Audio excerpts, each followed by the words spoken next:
What's up guys, today I'll be running through how to use the autopilot systems in the A-26B in VTOL VR. The main panels that we focus on are this autopilot panel here and these dials underneath that panel. So let's start off with altitude autopilot.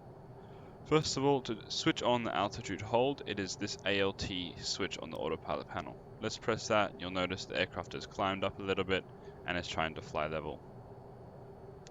Now that altitude is set for 10,762 feet, which we're pretty much at.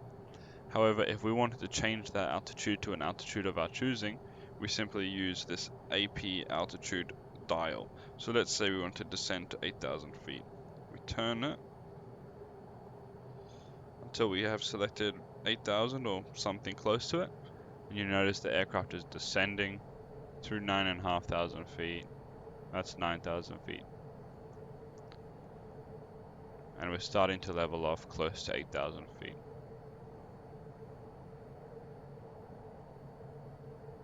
Alright, while the aircraft is leveling off, we'll start to talk about heading hold and heading autopilot. That is done using this HDG button on the autopilot system. So let's press that and you'll notice the aircraft tries to maintain this exact heading here, which is heading 203. Now, just like with the autopilot, we're able to change this heading. So that's done here with this panel with the HDG dial. So let's say we wanted to do a turn towards 270 all west. So we'll turn it around so that the green pip goes over the west. And you'll see the aircraft is turning to the right.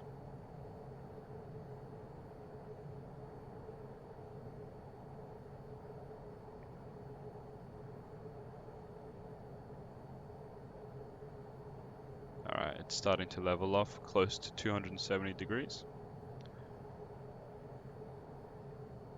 And that's how you use the heading autopilot. Now another one that's quite important is the speed autopilot. So this speed autopilot will try to hold our speed no matter if we're climbing or descending.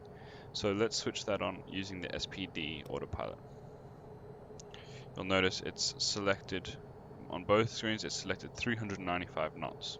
So at the moment we're just a bit under that, but it's pretty much close enough.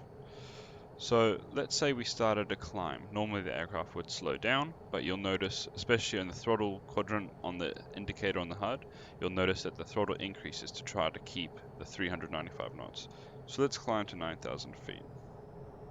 Notice we have full throttle, and the aircraft is trying to stay as close as it can to 395 knots in terms of airspeed.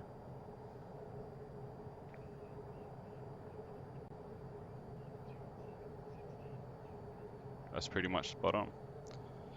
And just like all the autopilots, we can adjust the speed. So that's done here with this dial, the SPD. Say we wanted to decrease, actually that's probably a better example. Decrease to 317 knots. You notice the throttle has fully decreased.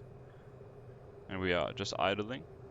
And as the aircraft gets closer to that 317 knots point, you'll notice the throttle increases automatically. There we go, we see it increasing.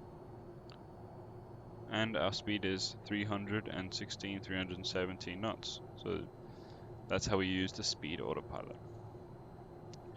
Now the last autopilot, which is very useful, is the navigational mode. So that is done by using waypoints that are either set by a mission or by yourself. So let's go ahead and set a waypoint. So you do that on the nav screen. And let's say we wanted to go to this point here at the end of the water. So we turn the nav as sensor of interest so we can slew it around using our thumbstick. We'll zoom in.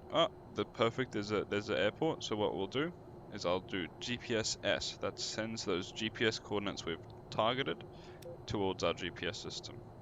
So you can go look at your GPS system using GPS, and there's those coordinates. So if we were to press WPT, it would turn on a waypoint. So let's go ahead and do that. Alright, you notice a couple of little waypoint gates, and then also a waypoint target has been brought up in our HUD. So if we wanted to fly towards that waypoint, we simply have to turn on our nav system. It now disengages our heading hold, and the aircraft will start to fly towards the waypoint.